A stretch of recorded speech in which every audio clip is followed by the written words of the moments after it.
Imagine this. You're in the cockpit, big passenger jet, rain's lashing the window, maybe there's a nasty crosswind trying to shove you sideways. Yeah. And yet, somehow, the pilot is guiding this huge machine down, perfectly, safely, sometimes just using the raw data from the instruments. Mm-hmm. Welcome to the deep dive. Today, we're going right into that cockpit for, well, one of aviation's real arts. Manually flying an instrument landing system, an ILS, using only raw data. It sounds maybe old-fashioned, but it's fundamental. Exactly. You think modern cockpits, it's all autopilot, fancy screens, right? But there's this profound skill, this artistry, when pilots actually take the controls themselves. Yeah, absolutely. And when we say raw data, we mean, just the basic instrument readings. Speed, attitude, where you are relative to that invisible ILS beam. Not the magic boxes doing it for you. Right. It's pure pilot focus. Continuous adaptation, almost like feeling the aircraft. And our guide for this, our main source, is Captain Ashutosh Chopra's The Commercial Pilot's Handbook. Yeah. There's a fantastic chapter just on this technique. Okay, so our mission for this deep dive, let's unpack that. The mental game, the physical coordination needed to bring this giant plane down. The constant scanning, the tiny corrections. Yeah, and the principles behind it all. It's kind of a shortcut, maybe, to really appreciating that skill. Let's get into it. The art of control. Core principles for manual ILS flying. All right, so we set the scene. It's challenging. How does a pilot even start? What's the very first, foundational idea for flying a manual ILS? Well, the absolute bedrock, the first rule, really, is maintaining what's called a trimmed state. Trimmed state. Okay. Yeah, it means the aircraft is basically stable. Theoretically, you could take your hands off the controls for a moment and it wouldn't immediately try to wander off. So it just wants to fly straight and level or descend steadily on its own? Pretty much, yeah. It's the difference between, wrestling the airplane and just guiding it gently. The pilot has to constantly retrim, basically tweaking the forces so the plane wants to stay where it is anytime speed or thrust or flaps change. Yeah. You hold the controls lightly, you sort of feel what it wants to do, and you trim against that promptly. The whole idea is to minimize how much muscle you need, Anticipate, right? Yeah. A delicate touch. And the source, it actually gives some really specific numbers, doesn't it? Like for a 727. It does, yeah. It gives reference values, like, say, 2.5 degrees nose-up attitude and maybe 67% N1 thrust for level flight at 250 knots. These are approximate, of course. But they give you a target, a starting point. Exactly. They're solid reference values for, say, below 10,000 feet, near landing weight. And interestingly, they're similar to numbers pilots use if their airspeed indicators fail. Wow. That shows how fundamental those attitude and thrust settings are. It really does. It's the basis for stable control. Okay, and this leads to something I found really fascinating. The rules of correction. It's not just, I'm off course, let me turn back. It's a whole mental discipline. Oh, absolutely critical. This is how you avoid chasing the needles, oscillating back and forth. So any correction you make, first it must be quantified mentally. You decide how much. Okay. Not just a guess. Right. Then the correction itself has to be small, smooth, and progressive. No sudden jerks. Gentle inputs. Very gentle. And crucially, isolated. If you're correcting left or right on the localizer, you try really hard not to disturb your vertical path, the glide slope.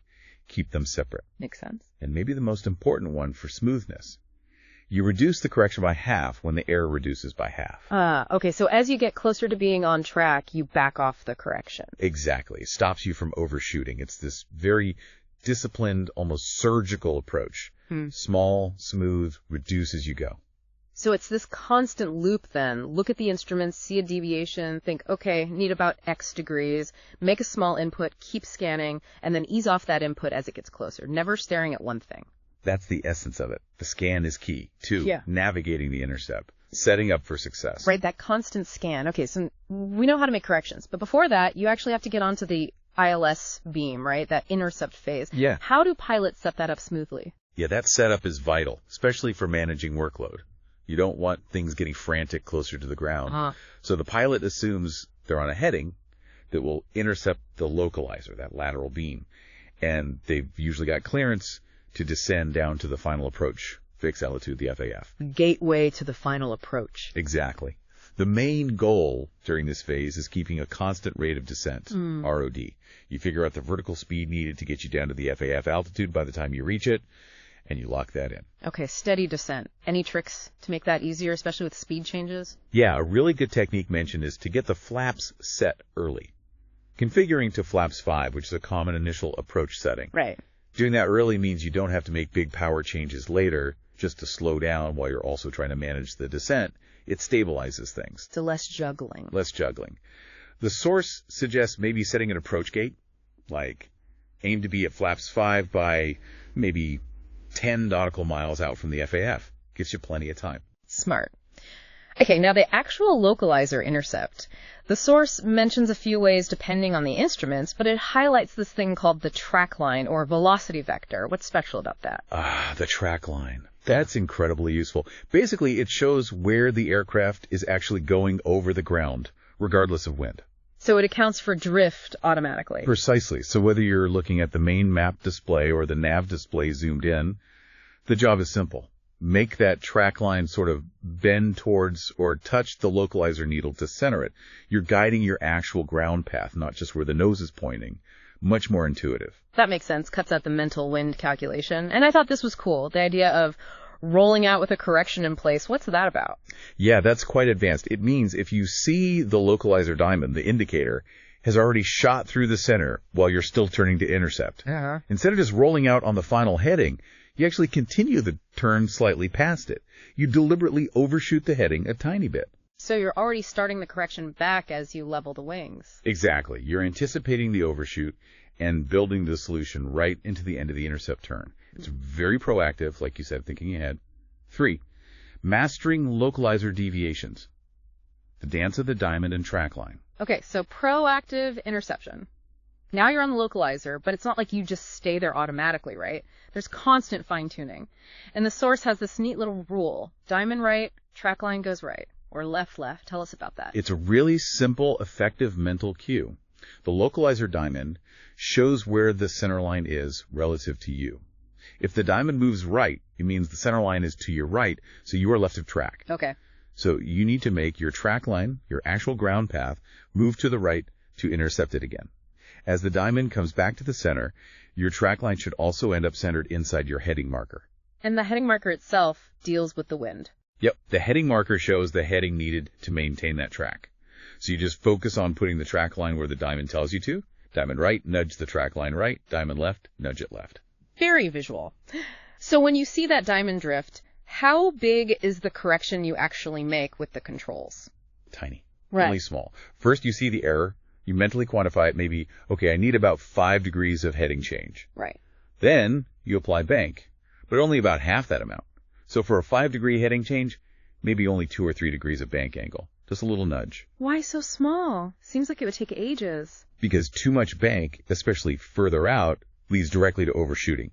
You swing past the center line, then you have to correct back the other way, you get oscillations. Small, smooth inputs are key.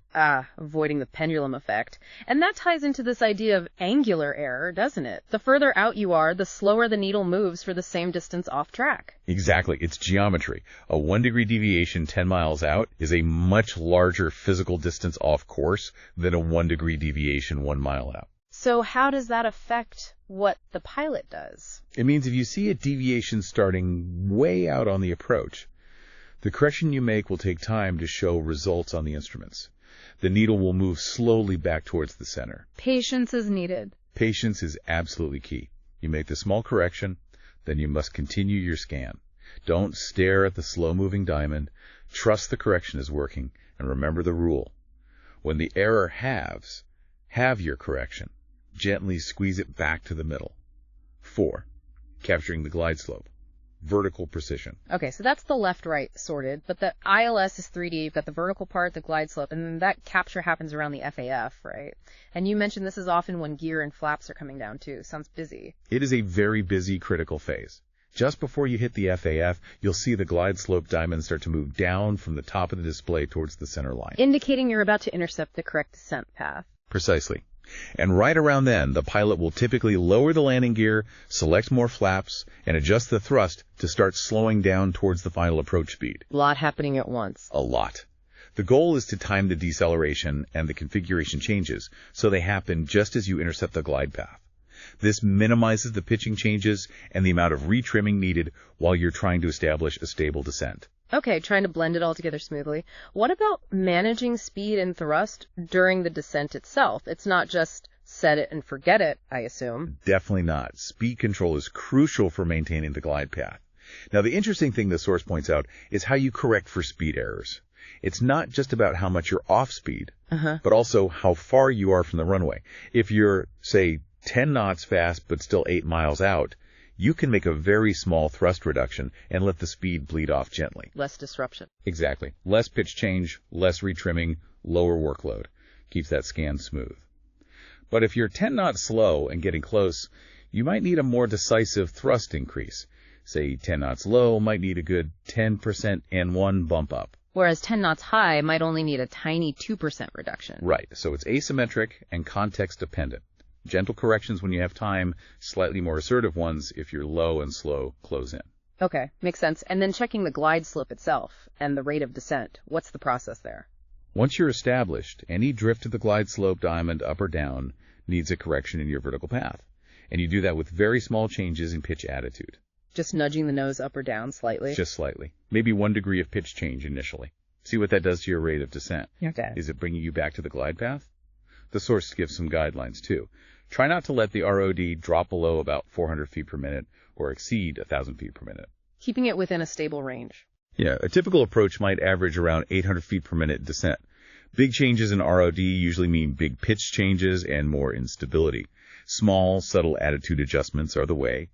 V, the integrated scan and advanced considerations for landing. So putting it all together, localizer, glide slope, speed, attitude thrust.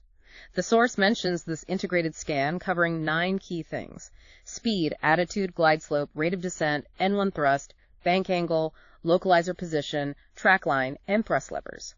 Wow. 9 parameters. And it says a proficient pilot scans through all of them roughly every 6 seconds. 6 seconds. That's incredibly fast and disciplined. It has to be. Continuous, rhythmic, regimented. Even if one thing is slightly off and you're correcting it, you cannot fix it. You have to keep the scan going. Otherwise, something else will drift off while you're not looking. And all the while, holding the controls lightly, feeling the trim. Always. That light touch, that constant awareness of trim is fundamental throughout the entire approach. You're feeling the aircraft, not fighting it. Now, as you get really close to the runway, things get more sensitive, right? The needles move faster for the same deviation. They do. Both the localizer and the glide slope become much more sensitive. That same 1 degree needle deflection represents a much smaller physical distance from the center line or the glide path when you're, say, half a mile out compared to 5 miles out. So how do pilots avoid overcorrecting then when things are happening so fast? They have to consciously reduce the size of their corrections. The inputs become even smaller, even more subtle. The source gives some rules of thumb, like maybe no localizer heading corrections greater than 1 degree inside about 3 miles. Wow, 1 degree. Tiny adjustments. That's and cool. Maybe no RID changes bigger than plus or minus 100 feet per minute inside 2 miles. You're really just making micro adjustments at that point to stay on the path. Precision is paramount. And we touched on this, but those configuration changes, gear down, landing flat, they sound like real moments of potential upset. They really are prime moments for destabilization. Lowering the gear adds a lot of drag, usually causes a slight nose-down pitch. Selecting landing flaps changes the lift and drag again, often causing a nose-up pitch. So you're managing these aerodynamic shifts while trying to stay perfectly on path. Exactly. It demands really precise flying, holding the path accurately through the configuration change, and trimming promptly to counteract the pitch changes. This is where timing it well, like coordinating gear flaps with glide slope capture, really helps manage the workload. Okay, so given all this, the scan, the rules, the sensitivity, the trim, how does a pilot actually internalize all this complexity to make it look so smooth? Is it just thousands of hours? Hours are essential, definitely. But the source suggests a really useful technique, especially while learning or staying proficient. A mental call-out. Mental call-out. Yeah. Before the scan and corrections become totally second nature, the pilot actively thinks or even vocalizes the observations and the planned correction. Like in their head, they'd go, okay, diamond's a bit left, track line needs to go left by maybe 1 degree, speed's 5 knots slow, need about 1% more N1, slightly low on glide, need to reduce ROD by maybe 200 feet per minute. So quantify it internally? Precisely. That act of quantifying prevents those instinctive, large, jerky reactions. It reinforces the small but prompt correction philosophy and helps avoid those oscillations, leading to that smooth, controlled flight we admire. Outro. Wow, what an absolutely incredible deep dive. Just peeling back the layers on the focus, the discipline, the sheer mental processing power of a pilot flying one of these manual ILS approaches. It really is a testament to human precision, isn't it? It really is. That ability to anticipate, to process all that raw data continuously and translate it into smooth, controlled flight. It's quite remarkable. And when you think about the bigger picture. Yeah, if you connect this to the bigger picture, I think it just highlights how, even with all the amazing automation we have, right, that human element of critical thinking, constant assessment, making subtle, quantified judgments and actions, it's still completely indispensable in complex situations. It's that dance between the pilot and the machine, like you said, guided by these fundamental principles. Exactly. So what does this all mean for you listening? Well, next time you're on a flight, especially during that final descent, maybe take a moment. Think about the pilot up front, holding the controls lightly, that constant scan happen, making those tiny, quantified, small but prompt corrections, all focused on bringing you safely down to that runway. And maybe a final thought to leave you with. Consider how that relentless, disciplined approach, scanning, assessing, making small, continuous adjustments, how that might apply elsewhere. Think about navigating the overload of information in your own life. How could you apply that principle of continuously adjusting, refining, staying trained and on course amidst all the noise? Something to think about.